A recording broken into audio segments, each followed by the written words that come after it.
What's up guys, it's Bye here and welcome to Lord of Heroes Basic Combat 101 video. In today's video, I will go through some of the basics in combat for beginners. First, you need to know that Lord of Heroes is an action turn-based RPG. So knowing how the turn-based work is very important. So in Lord of Heroes, your hero speed decide how often you can use your heroes and if you can go first or not. So if you go look at the list of hero here, my Helga, for example, here. So on the left side, where the stats showing, you can see that Helga has a speed of 102 plus 39. So this the stat that decide on how often Helga can go and if he can go first or not when it comes to like when you start the battle. So your hero speed decide on how fast you can refill your action gauge, and your hero need to have a 100% action gauge to take a turn.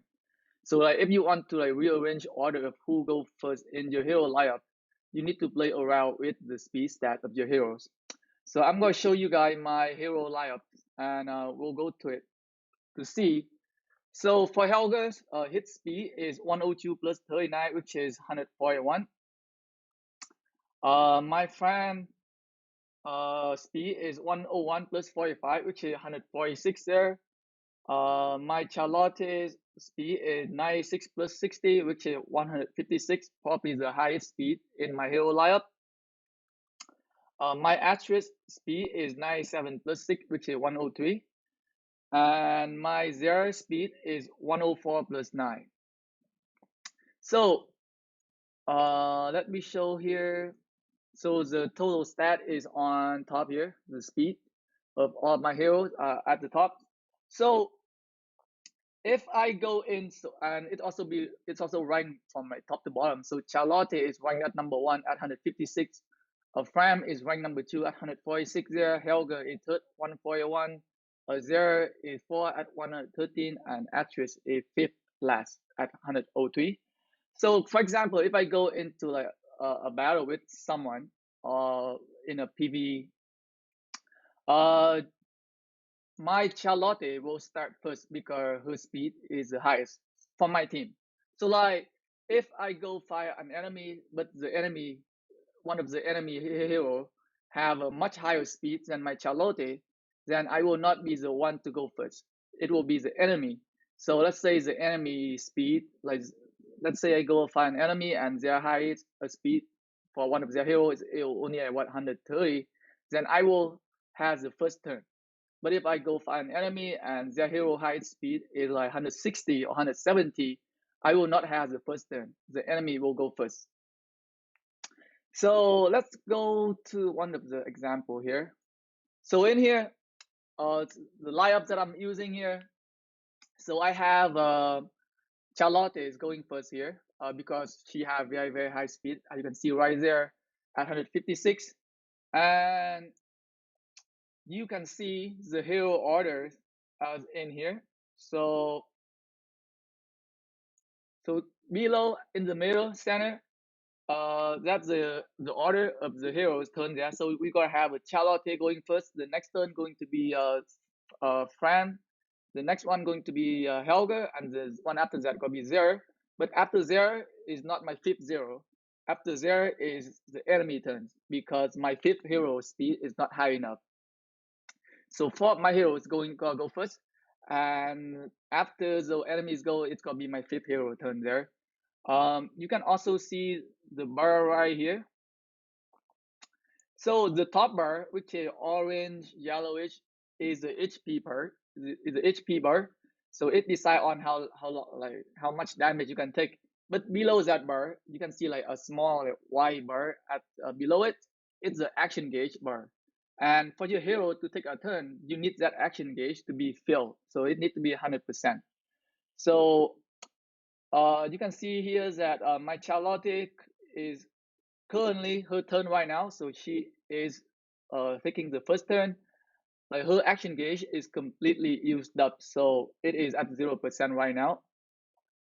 And you can also see right here that my Fram action gauge is almost at 100%. So after Charlotte go, the next turn, Fram is gonna gain some action gauge there, and it's gonna be at 100%, so she can go next. There are some heroes that can manipulate the action gauge, so you can chain up the who going first and who going after. Uh, but that is a little bit more advanced. I don't want to go too much into advanced in this video. So this is a basic information for you on like how the turn is decided and how you can fill your action gauge here. So every time one of your hero take an action, your other hero and the enemy hero as well going to gain a little bit of the action gauge there. How fast you can gain depend on your command, depend on your hero speed. So that is for turn-based and action gauge. Next one we have is elemental advantages. So open this one right here. So in this one right here, I will tell you the elemental advantages for your hero. So you can tell which element is your hero belong to depend on the color of your hero right here. So there has a red color tag, which means that she a fire type. A friend have the blue tag here, which she is water type. Same with Helga. Helga is also a water type.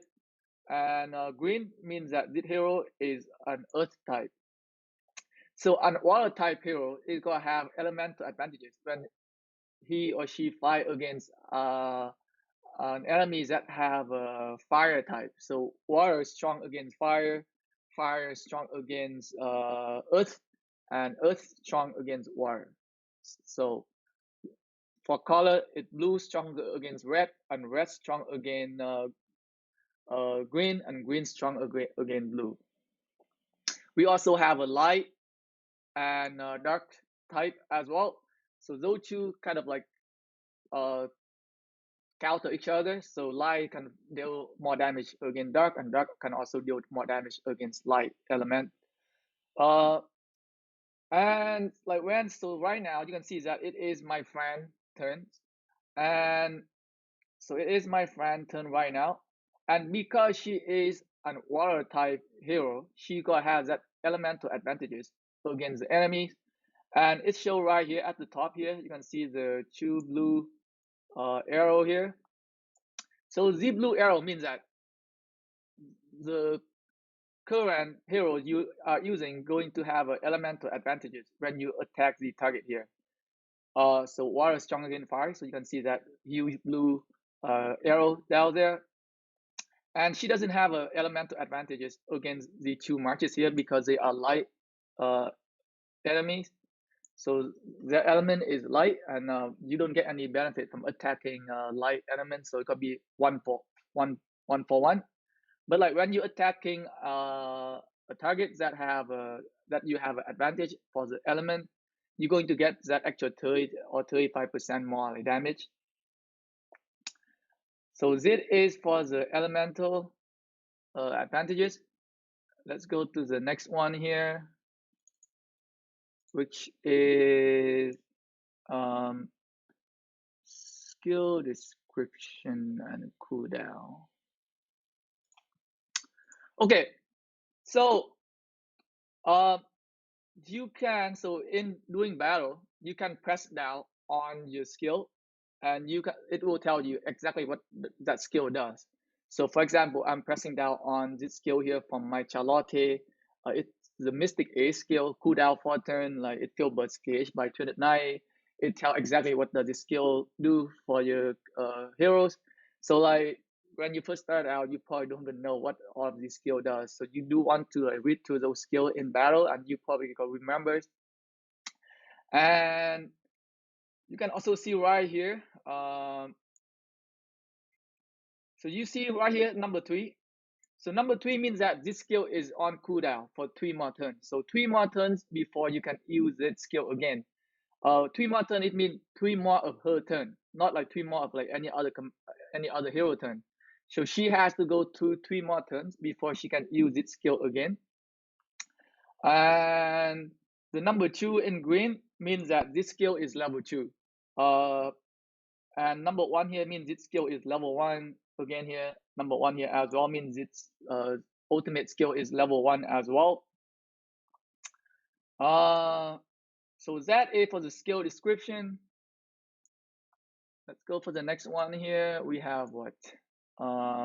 Ultimate skill. Okay, again, here we got like an ultimate skill here. Again, you can press down on the skill to see what does the ultimate skill does. And for ultimate skill, you require spirit to use them. So the number of spirit you have right now, the number of spirit is here, which is number 7. So number 7 at the bottom right corner telling me that how many spirit do I have. And each ultimate skill require a certain number of spirit. So for example, Charlotte ultimate skill require her to have a 3 spirit for her to be able to activate those skill. So there are no cooldown on the ultimate skill. You can activate those skill anytime you want, as long as you collect enough spirit. And how fast you collect your spirit depend on your skill. Like some skill feel, let's say, as you can see right here, the ultimate skill also fills the burst gauge by 108. So it will depend on the skill you use. You can fill up those spirit much faster. Also, when you take a huge amount of damage, you also able to fill up the burst gauge by a certain amount as well. So that is for ultimate skill and spirit cost. Next one we have a the boss skill.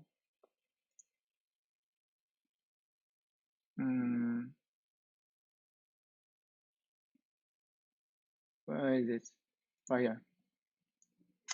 So like when you fight a boss, you do want to see that what does the boss can do, like what his skill is.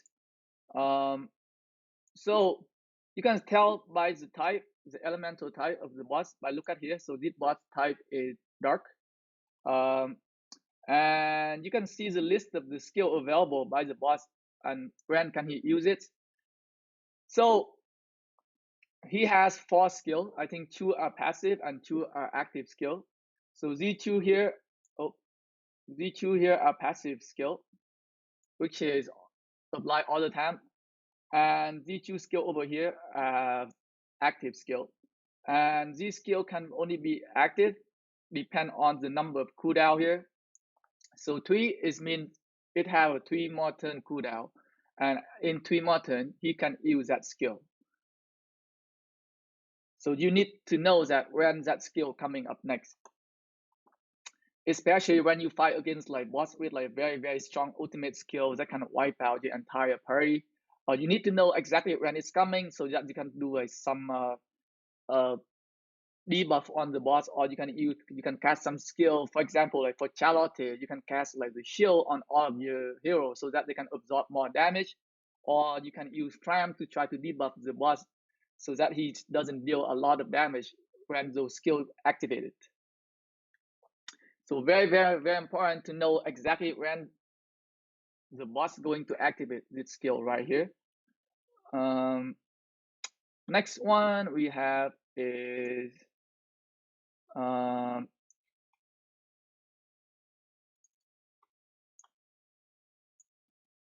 learn how to read the boss skill. So you can press down on the skill icon and it will tell you exactly what does that skill do. So for example, this one say attack a single enemy, reduce their defense for 2 turns, inflict sleep for 1 turn. So there you go.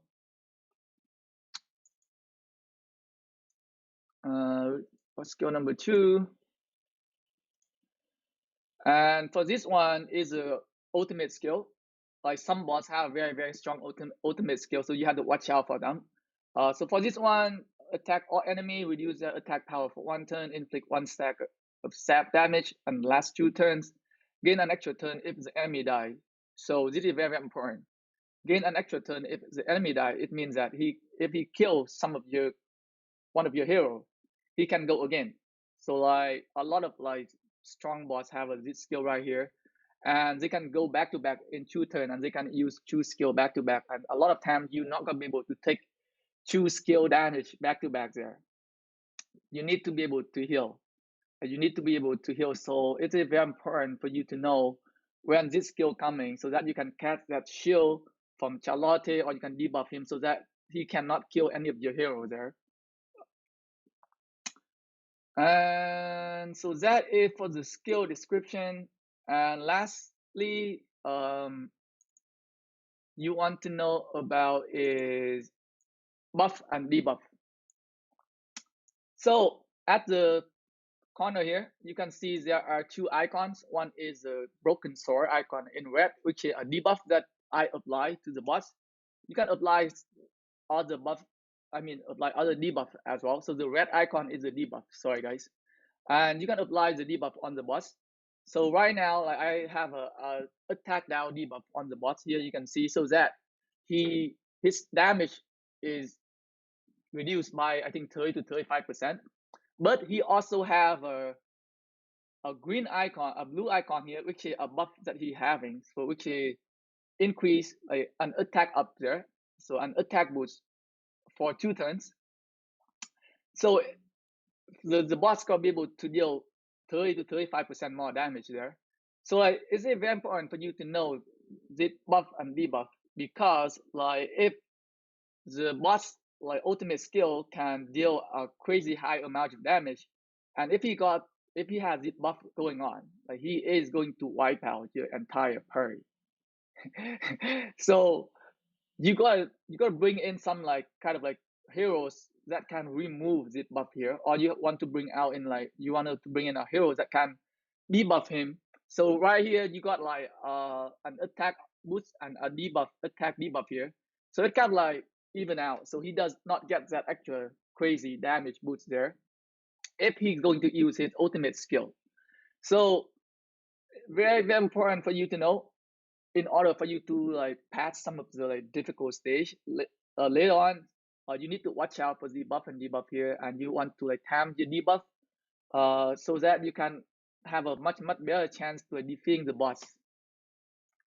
So for example, like when you know, so for example, I am using like France, one of the very very decent heroes with a very decent debuff there. So like when I know like the boss ultimate is coming up next, I'm most likely going to try to use my, if I have a lot of spirits, I can try to use my ultimate like a turn earlier, because my ultimate have a 60% chance to reduce their attack power for 2 turns, which will last until the boss is going to use his ultimate, so that he cannot wipe out my party. Or like my Charlotte also have her normal attack also have a 50% chance to reduce the attack power for 1 turn. So very very good for you to know that like when to use the debuff here, and how you can like maximize out on the debuff skill to help you survive some of the like ultimate skill from some of the boss. Some of the boss can just like one shot the entire party, and you can survive by just casting like a very very like an attack down debuff on the boss. I hope this video gave you guys some more information on how you can like play this game. Thanks for watching guys.